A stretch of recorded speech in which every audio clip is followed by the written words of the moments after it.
This Valentine's Day, celebrate the one you love the most with Hallmark cards at Walgreens. Valentine's Day is the best time to send your favorite person a reminder of just how much they mean to you. A Hallmark card is a super simple and beautiful way to say how grateful you are for the love you two share. Don't forget, Valentine's Day is Saturday, February 14th.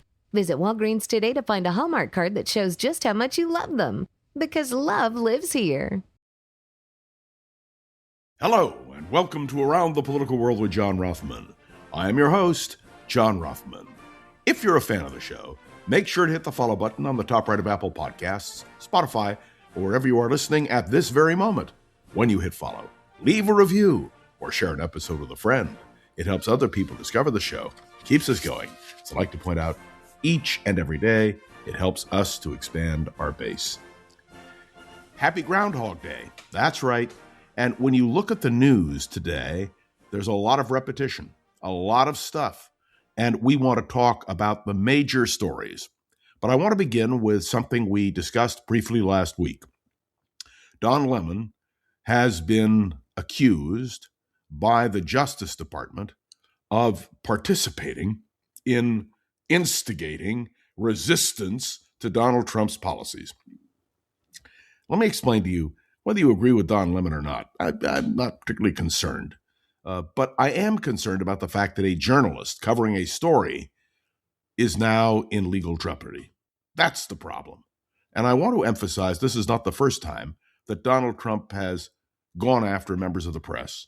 Let me point out we have seen lawsuits against CBS, NBC, ABC, CNN.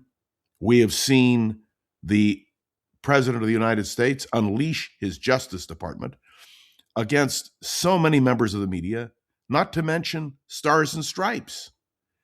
There is something seriously amiss when a journalist can be indicted. I read to you the First Amendment last week to remind you that the First Amendment guarantees freedom of the press. What the Trump administration is doing now is so disturbing, such an attack on the American system. And let me be simply direct with you. Every day when I prepare what I want to do with you, what is the first thing I do? I flip on the news, whether it is the CBS morning news, whether it is reading the newspapers, whether it is catching up on all the events of the previous night. I get my information and my ability to comment from news. And when the Trump administration wages an unrelenting war against news, my friends, we've got a problem. And that's what I wanted to emphasize this morning. It is, to me, one of the most disturbing aspects of the Trump administration. And by the way, because it's Groundhog Day, and because it happens repeatedly, continually, we know this is going to continue as long as Donald Trump is president. Now, I want to spend just a moment on the election in Texas. You all know that one of the most amazing things that happened is that another seat in the House of Representatives went to the Democrats. And that means that the Republicans now have a one-seat majority. Not to mention in a state Senate race where the Democrats flipped the district, Trump had won by 17 points. This is a revolution, which is what I have been talking about continually. When people ask me, how do we stop Donald Trump? The answer is a massive voter turnout in November, and in every election between now and November in various districts around the country. This kind of overwhelming rejection of Trump policies will shake up the Republicans. And of course, Speaker Johnson is now on the spot. Is he going to allow the government to be closed? When will he bring to the floor of the House of Representatives the question of the bills that will allow for the government to stay open? Good question. And you know, Johnson has a problem because he has dissenters in his own ranks. The flip of the House of Representatives to the Democrats, should it happen before November, would be a terrible blow to the Republicans. Should it happen after November, I think it'll be a landslide. I really do.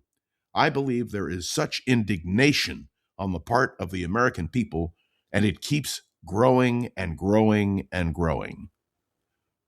Yesterday, the President of the United States announced that the Kennedy Center, now called the Trump Kennedy Center, is going to close for 2 years for renovations. Why? Why? I would suggest it is because of the tremendous opposition that Donald Trump is facing from the arts community. People canceling their events at the Kennedy Center, and I still call it the Kennedy Center. And yet Donald Trump persists in these kinds of actions. He is, by his own diktat, the chairman of the board of the Kennedy Center. And that means, well, he stacked the board and he's going to get what he wants. But it is something that should be opposed by everyone. And when I say everyone, I mean anyone who has a conscience. And the Kennedy family is mobilizing, but the Kennedy family is not in power. And no one really listens to what they say. But what they are saying is so important for all of us. So I want to be clear about something. Trump's attack on the arts disturbs me. And by the way, that's not just the Kennedy Center. That has to do with the Smithsonian. That has to do with museums across the country.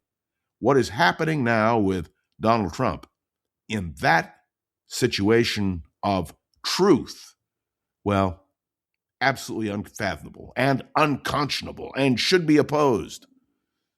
Now, there is more. The Melania film came out. The debut was at the Kennedy Center. I haven't seen it. I don't intend to see it. I have no interest in it. But I will tell you that the articles I have read about it indicate to me that companies put fortune into producing this film, which is not a documentary by any stretch of the imagination. The headline in one newspaper summed it up very well. It said, "I watched Melania, so you don't have to." There is, again, something wrong when major corporations put money into something that is clearly to impress Donald Trump and Melania.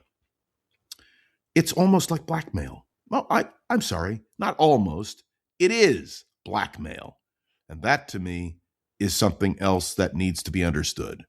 Donald Trump is not operating on an ethical level, nor are the corporations that cater to him. And let me be very clear. The fact that Donald Trump intends to build an ark, and I do mean an arch, but I'm calling it an ark, but you can call it whatever you want, that will dwarf the White House, dwarf the Lincoln Memorial, and that he's saying, oh, we're going to pay for it out of private funds. Well, let me tell you something. This is a tremendous blow to all of us who have loved Washington. Bad enough that Donald Trump took out the Rose Garden, the Kennedy Rose Garden in the White House. Bad enough that Donald Trump has removed the East Wing of the White House. Bad enough that Donald Trump has put gold and all this stuff all over the White House and its grounds. Bad enough. But now he's talking about building this giant arch. Yeah, I guess I have to call it an arch and not an ark. To me, an ark symbolizes the vast proportion of what Donald Trump is doing in terms of art, architecture, morality, the whole nine yards. But I wanted to throw this out to you because have you seen the images of this ark? Modeled, I guess, after the Arc de Triomphe in Paris, or, well, perhaps something else that he has seen somewhere in his many travels. The Trump Arc, as it is going to be called, or Arch, as it's going to be called, is something that needs to be opposed. I hope it's never built. Of course, he stacked the commissions, so who knows what's going to happen, but it's just something for all of us to think about. And then, my friends, there is the question of foreign policy. I want to indicate very strongly that the reports out of Iran today indicate that 50,000 people, that's right, 50,000 people have been executed by the mullahs. Remember Donald Trump saying, well, we're going to interfere. We're going to do that. Well, we guarantee it. And then he stepped back and said, well, they're not killing people, so now we don't have to. I am reminded, and I remember this from my history, that when the Soviet Union occupied much of Eastern Europe, there was a policy advocated by some for the liberation of Eastern Europe. Hungary, in 1956, staged a rebellion and, frankly, seemed to do pretty well until the Russians poured their troops into Budapest. Now, we were accused, and rightly so, through Radio Free Europe, which, by the way, Donald Trump has gutted, that we instigated by saying that if you rise up, if you, the people of Eastern Europe, rise up, we'll support you. Well, we did not support them. The best President Eisenhower did was to send Vice President Nixon to Vienna to help the absorption of refugees. And I would remind some of you, we're based here in Northern California in San Francisco, that Van Sutt's ice cream store was run by two brothers who came to the United States as a result of the Hungarian Revolution. You might say I got my licks in talking with them about what happened in Hungary. We're doing it again in Iran.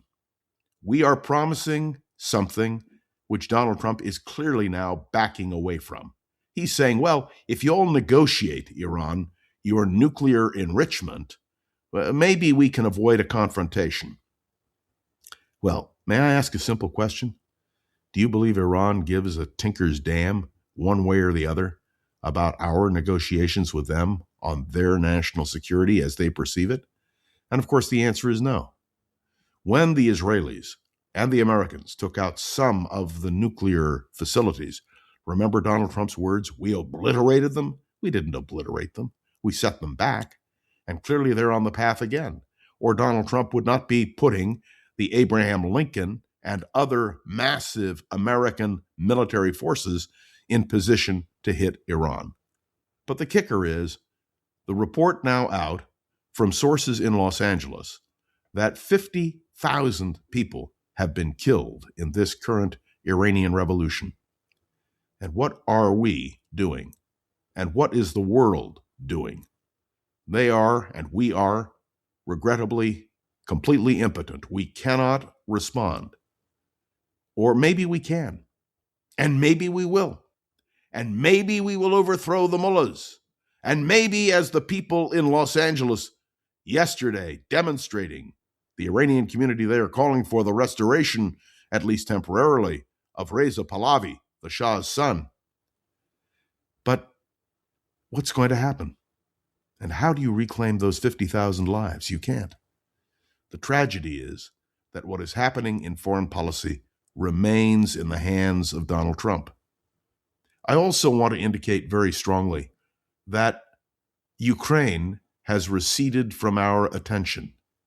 And yet, despite Donald Trump's statement this weekend that he had told Vladimir Putin not to keep hitting with drones and that he thought Putin might just conform, well, we have yet to see any tangible result from that. The people of Greenland, the people of Canada, the people of Cuba, the people of Venezuela, and of course, those in proximity, including Colombia, all understand that Donald Trump makes statements that may or may not come true. But the simple reality is, again, the power of the President of the United States. Whether it is building his Arch of Triumph in Washington, whether it is shutting down the Kennedy Center for 2 years for renovations, as he calls them, whether it is persecuting a journalist like Don Lemon, whether it is, and we haven't even mentioned the Epstein files, the fact that the Epstein information is still being buried by the Trump administration, despite massive release of information, some of which is quite interesting and relates directly to Donald Trump. And yet, well, do you remember the old expression about Ronald Reagan, that he was a Teflon president? Donald Trump has been, up to this point, a Teflon president.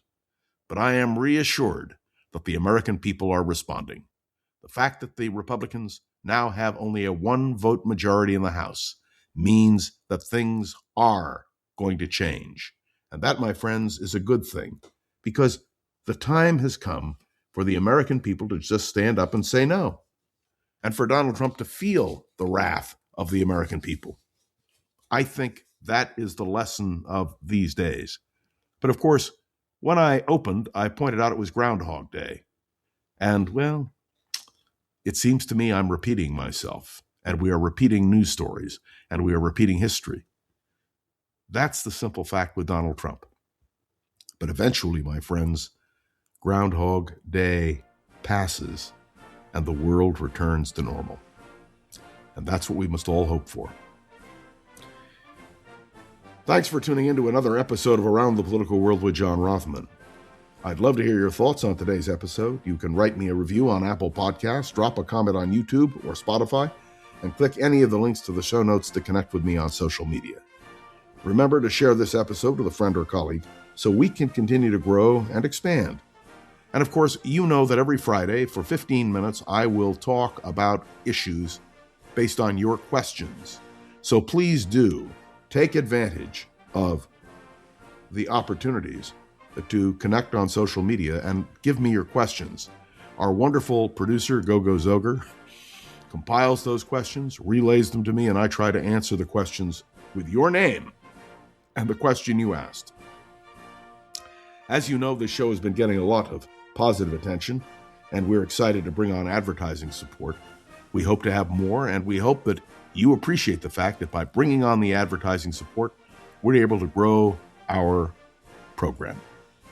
I am John Rothman. I want to say again a special thank you to Gogo Zoger. I'll be back tomorrow. Heaven only knows where the world will be, but you and I will be right here on Around the Political World with John Rothman. See you then. If you like the show, please take a moment to rate, review, and subscribe. It really does help the show to grow. Thank you for listening.